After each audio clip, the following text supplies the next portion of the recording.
છે જે પોલીસે કામગીરી કરી છે, જેનાથી કામગીરી તમે સારી કરો ટ્રાફિકમાં તો રોડ એક્સિડન્ટ અને ખાસ કરીને જે ડેથ થાય છે એમાં ખાસો ઘટાડો થયો છે. એના અનુસંધાને આપણે આજે પ્રેસ કોન્ફરન્સ રાખી છે. જે રીતે હમણાં જ લાસ્ટ આપણે ક્રાઇમ કોન્ફરન્સમાં જણાવ્યા કે જે મેઇન ક્રાઇમ છે પોલીસના જે રેકોર્ડ ઉપર જે ક્રાઇમ દહાડ લૂંટ ડકોઇટી જે મેઇન ફર્સ્ટ પાર્ટના ક્રાઇમ છે એમાં 20% ઉપર ઘટાડો જોવા મળેલ હતા. પછી આપણે ટ્રાફિકના જે કેસીસ વગેરે જોઈએ તો આ વર્ષે આપણે ખાસા જે હેલ્મેટના કેસો છે, સીટ બેલ્ટના કેસો છે, સિગ્નલ વાયોલેશન, રોંગ સાઈડ પર જે ગાડીઓ ચલાવે છે એમાં આપણે એન્ફોર્સમેન્ટ બહુ સ્ટ્રોંગ કર્યા છે. જેના કારણથી આ 7 મહિનામાં એટલે 1 જનવરીથી 31 જુલાઈ 2024 સુધી અમદાવાદ શહેરમાં 234 ડેથ્સ રોડ એક્સિડન્ટની થઈ છે, જે ગયા 7 મહિનામાં આ જ સમય દરમિયાન 7 મહિનામાં 315 હતી. એટલે કે કુલ 81 ડેથ્સ 81 જે ડેથ છે એ આ વર્ષે 7 મહિનામાં ઓછી થઈ છે. એટલે કે 25%નો જંગી ઘટાડો આ ગઈ શકાય. આમાં પછી સિરિયસ ઇન્જરી અને માઇનર ઇન્જરી તમામના જોઈએ તો કુલ 971 જે છે ટોટલના કુછ સિરિયસ ઇન્જરી છે, કોઈ માઇનર છે કે આ વર્ષે 971 છે, જે ગયા વર્ષે 1064ને ઈજાઓ પહોંચી હતી કે મૃત્યુ પામેલા હતા, એમાં 93 ઓછી છે.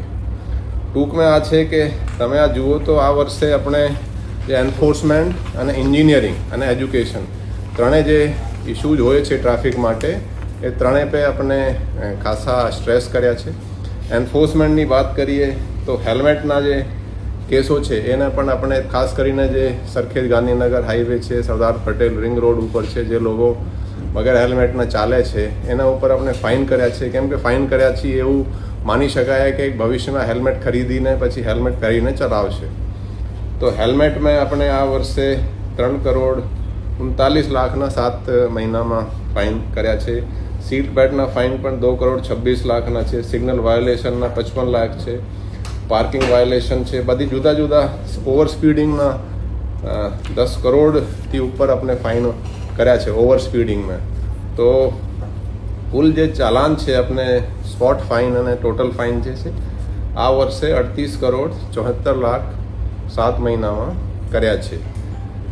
અને આ સિવાય જે ભયજનક ડ્રાઇવિંગના જે કેસો છે એમાં પણ આપણે 1912 કેસો કર્યા છે, જે ગયા વર્ષે 7 મહિનામાં 794 હતા. આ જે બધી ફિગર છે 7 મહિનાની છે, એટલે આમાં 140%નો વધારો છે.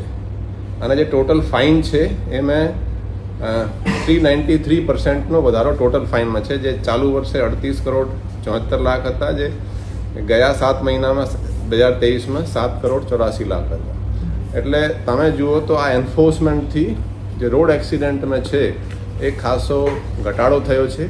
આ સિવાય એડમિનિસ્ટ્રેટિવલી પણ અમે જે ડિસિઝન લીધા છે એ ટ્રાફિકમાં પહેલાં 7, 8, 9 વર્ષથી જે પોલીસના જે કોન્સ્ટેબલથી ASI સુધી હતા એમાં નિયમ પ્રમાણે સરકારના નિયમ પ્રમાણે 5 વર્ષથી ઉપરની બદલી થવી જોઈએ.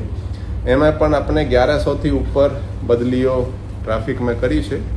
એ ટ્રાફિકની સ્ટ્રેન્થ લગભગ પોલીસની 1850 જેટલી છે, એટલે 60%થી ઉપર 60%થી એબવ જે ટ્રાફિકના કોન્સ્ટેબલથી ASI સુધીના સ્ટાફને આપણે બદલી દીધા છે. એટલે ટ્રાફિકની જે રજૂઆતો હતી કે અમુક કે એલિગેશન ઓફ કરપ્શન એમાં પણ ખાસું બહુ ઓછી થઈ છે. અને એટલે એવું કહી શકીએ કે આપણે ઓવરઓલ ટ્રાફિકમાં ખાસી કામગીરી ટ્રાફિક પોલીસ દ્વારા કરવામાં આવી છે.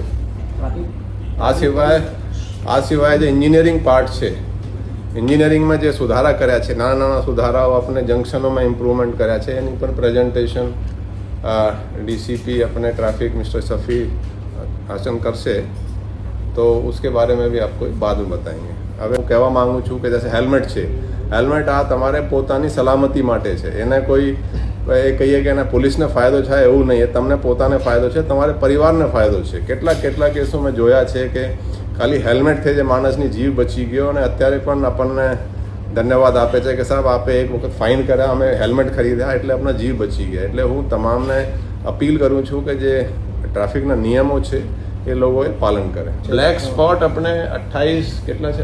28 છે બ્લેક સ્પોટ. એમાં આપણે થોડું વધારે કાળજી રાખીએ. ત્યાં માણસો હોય છે, ચાલુ જ હોય છે ત્યાં, અને એની ચકાસણી વધારે એના સેન્સિટિવ તરીકે ગણીને માણસો ત્યાં પોલીસ ટ્રાફિકમાં હાજર રહે. 28 બ્લેક સ્પોટ છે. અને ધીરે ધીરે જ્યારે એક્સિડન્ટ ત્યાં ઓછા થાય અને ચેન્જીસ થાય તો બ્લેક સ્પોટની સંખ્યા પણ ઘટે છે. આપણે અત્યારે સંખ્યામાં ચાર ઓછા થયા છે.